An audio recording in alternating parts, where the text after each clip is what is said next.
Sziasztok! Ma a Kádár korszak mindennapjairól és az életszínvonaláról lesz szó ebben a kis videóban. Alapvetően ugye a Kádár korszak az 56-os forradalom leverését követően kezdődik. A Kádár Jánost a szovjetek segítették hatalomra 1956. november 4-én, és 1989-ig beszélhetünk Kádár korszakról. Fontos, hogy Magyarország ebben az időszakban is a szovjet tömb része, az országban szovjet katonák állomásoznak, és a gazdaságban is tervgazdálkodás folyik. A Kádár hatalmának ugye kezdeti időszaka a megtorlás időszaka volt, az 56-os forradalom vezetőit, illetve résztvevőit megtorolták, ugye 1958-ban kivégezték Nagy Imrét, illetve társait, megjelentek a pufajkások, a gyárakban munkásőrség tevékenykedett, tehát alapvetően azt lehet mondani, hogy itt még a szigorú diktatórikus eszközökhöz folyamodott.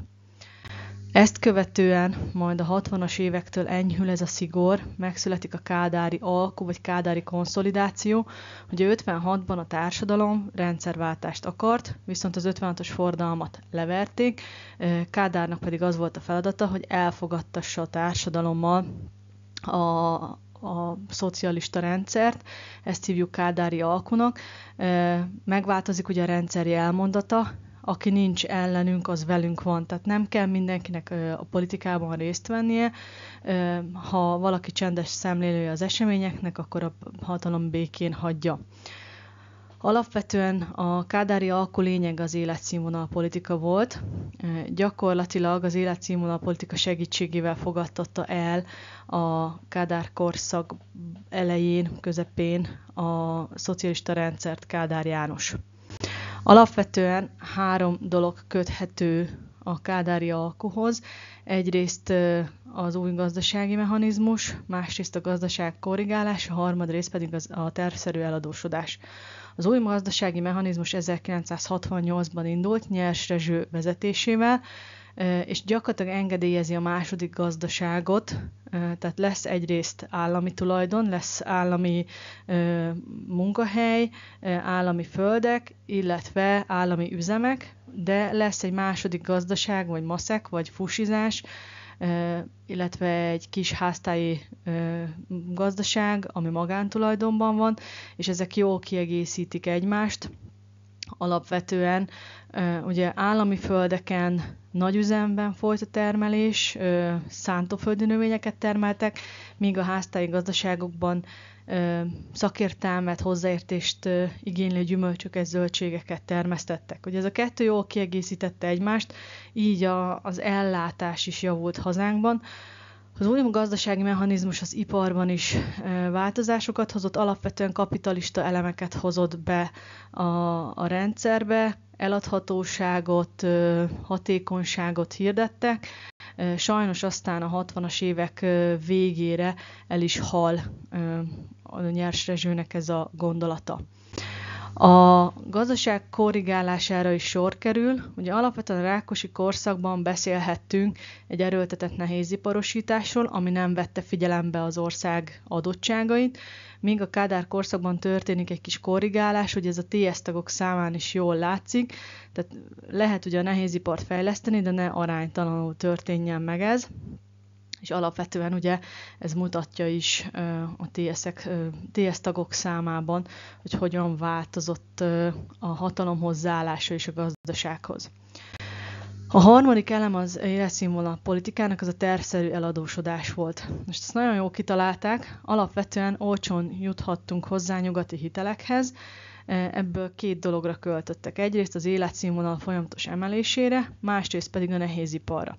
Azzal számoltak, hogy majd a nehézipari fejlesztésekből származó jövedelem elég lesz ugye a hiteleknek a törlesztésére, azonban 1973-ban és 79-ben is történik 2 olajárrobbanás, a nehéziparhoz viszont ugye olajra van szükség, így a hitel törlesztésére szánt összegek arra mennek el, hogy olajat vásároljanak, és gyakorlatilag amikor egy hiteltörlesztőjét be kellett volna fizetni, akkor az állam egy új hitelt vett föl annak törlesztésére, és így kerültünk adósságspirálba.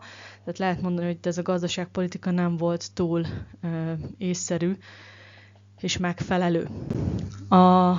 Azonban, ha megnézzük a keleti tömb országait, még mindig hazánkat tekintetik a legvidámabb baraknak, nem véletlenül ragasztották a Kádár időszakra gulyás kommunizmus jelzőt. Alapvetően a szovjet többi országaihoz képest viszonylag jólétben éltek az emberek, köszönhetően ugye a második gazdaságnak, fusizásnak elérhetővé váltak a tartós fogyasztási cikkek, televízió például a 80-as évekre már minden háztartásban volt, könnyű volt lakáshoz, házhoz jutni, ugye megépültek a 70-es években a Kádár kockák, autót, motort lehetett vásárolni, Trabant, Zastava, Skoda, Warburg, ezek mind-mind a keleti tömb termékei voltak, tervszerűen lehetett vásárolni, tehát több évig lehetett rá spórolni, megrendelésre készült, alapvetően ugye sok időbe telt, tehát a család össze tudta rakni azt az összeget, amibe az autó ára került. A jólétnek azonban volt ára is. Ha megnézitek, akkor rengeteget kellett dolgozni egy-egy tartós fogyasztási cikk megvásárlásához. Rengeteg volt a vállás, nagyon sok volt az alkoholista, az öngyilkosságok száma is közel a duplájára emelkedett 100 000 főre vetítve a 80-as évekre, a 40-es évekhez képest. Krónikus betegségek jelentek meg, jellemző volt a túlhajszoltság, köszönhetően annak, hogy ugye volt egy állami munkahely, illetve volt egy magánszféra, vagy magánszektor, ahol az ember saját magának dolgozott. Ami fontos, hogy mindenkinek volt állami munkahelye, akinek nem, az közveszélyes munkakerülő volt. Viszont az állami munkahely mellett rengetegen másod-harmadállást vállaltak. Ugye ez a családi élet és az egészség rovására is ment. Majd aztán ugye a 80-as évek második felében megkezdődik a Szovjetunióban az enyhülés és a nyitás, és gyakorlatilag 89-90-re Magyarországon is eljutunk a rendszerváltásig. Ügyesek legyetek, már nincs sok hátra.